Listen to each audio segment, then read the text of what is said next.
आपणा सहर्ष आमंत्रित आहेत की या ठिकाणी आपण उपस्थितांना संबोधित करावं. श्री शिवांगजी तिवारी.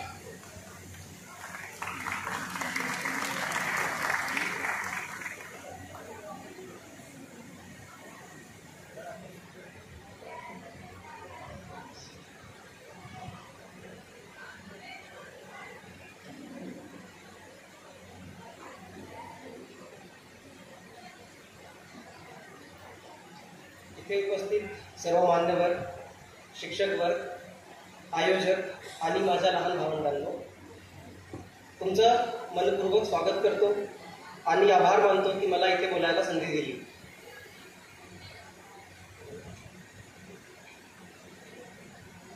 सर्वप्रथम मी माझ्याबद्दल काही सांगतो.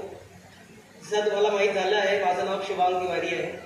माझा जन्म मेळघाटातील आपल्या धारणी तालुक्यात एक गाव आहे हरिसाल म्हणून, तिथे झालेलं. प्राथमिक शिक्षण माझं तिथेच जिल्हा परिषद शाळा हरिसाल तिथे झालं.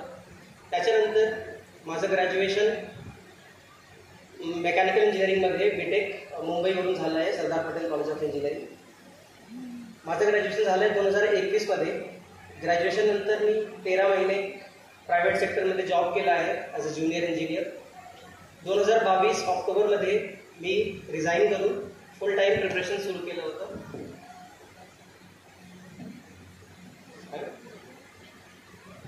2022 ऑक्टोबरमध्ये मी रिझाईन करून फुल टाईम प्रिपरेशन सुरू केलं होतं UPSC सिव्हिल सर्व्हिसेससाठी.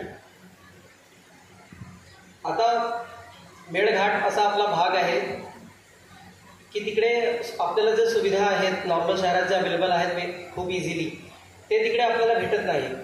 तर जेव्हा मी मोठं झालो, लहानपणी जेव्हा मोठा होत होतो, तेव्हा बघितलं की काय काय प्रॉब्लेम्स इकडे असतात, कसं आपल्याला सामोरे जावं लागतं त्या प्रॉब्लेम्सला.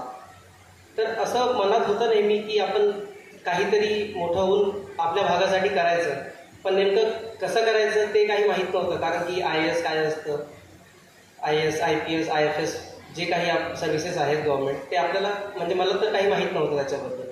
पण जेव्हा मी मुंबईला गेलो बीटेकसाठी, तेव्हा मला माहीत झालं की याच्यात आपण अशी एक्झाम आहे UPSC कंडक्ट करते, आपण त्याच्यात अपियर होऊन काहीतरी चांगलं करिअर करू शकतो याच्यात आणि समाजासाठी काहीतरी चांगलं करू शकतो. तिथून हे मोटिवेशन मला आलं. आता इथे मला दिसतंय की खूप माझे लहान भावंड पण आले आहेत. तर त्यांना मी एवढं सांगतो की आता जेव्हा मी मोठं होत होतो तेव्हा मला असं नेहमी वाटायचं की मी तर अशा भागातून येतो, छोट्या गावातून येतो, खेड्यातून येतो, शिक्षण माझं मराठी माध्यम झालं आहे, तर एवढी मोठी परीक्षा, एवढं मोठं कॉम्पिटिशन आपल्याकडून कसं होणार. पण सर्वात महत्त्वाचं जे आहे ते आपलं आत्मविश्वास, ते आपण कधीच हरवलं नाही पाहिजे. स्वतःवर आपल्याला खूप विश्वास असायला पाहिजे. कारण की शेवटी ही एक्झाम सगळ्यांना एक लेवल प्लेइंग फील्ड देते. तर जर आपण व्यवस्थित एक प्रॉपर अप्रोच फॉलो केला, स्वतःवर विश्वास ठेवला, आणि आजकाल तर गव्हर्नमेंटकडून पण आपल्याला खूप सपोर्ट आहे. फॉर एक्झाम्पल आता आपल्या BMD कॉलेजमध्ये एक सेंटर आहे, प्री IAS ट्रेनिंग सेंटर. तर स्पर्धा परीक्षांसाठी तिकडे आपण जाऊन राहू शकतो. तिकडे हॉस्टेल आहेत, मार्गदर्शन पण अवेलेबल आहे. ते आपल्याला स्टायपेंड पण प्रोव्हाइड करतात आणि टेस्ट सिरीज वगैरे पाहिजे आपल्याला, काहीही जी मदत लागत असेल आपल्याला प्रिपरेशनसाठी ते आपल्याला प्रोव्हाइड करतात. परत त्याच्यानंतर वेगवेगळ्या संस्था आहेत, सारथी आहे, बार्टी आहे, अमृत आहे. हे वेगवेगळ्या वर्गातील विद्यार्थ्यांना स्कॉलरशिप देतात.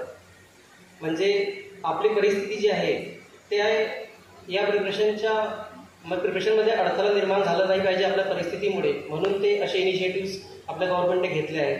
तर त्याचा आपण लाभ घेतला पाहिजे आणि हे सगळ्या सुविधांचा लाभ घेऊन आपण प्रिपरेशन करून नक्कीच हे करू शकतो. आणि कोणतीही परिस्थिती असो आपली, कसाही बॅकग्राऊंड असो, त्याला म्हणजे सामोरे जाऊ शकतो आपण आणि प्रिपेअर करून चांगलं करू शकतो.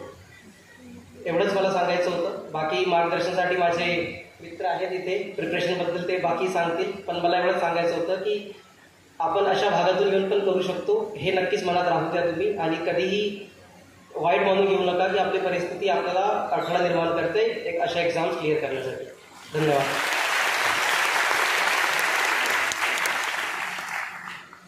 धन्यवाद शिवांग. आजच्या जिल्हा प्रशासनाच्या कार्यक्रमात मी शिवांग यांना एवढ्या शुभेच्छा देईन की शिवांग जे जे तुला हवं ते तुला मिळू दे, जे तुला हवं ते तुला मिळू दे. भाग्यवान या शब्दाचा अर्थ लोकांना तुझ्याकडे बघून कळू दे, तुझ्याकडे बघून कळू दे.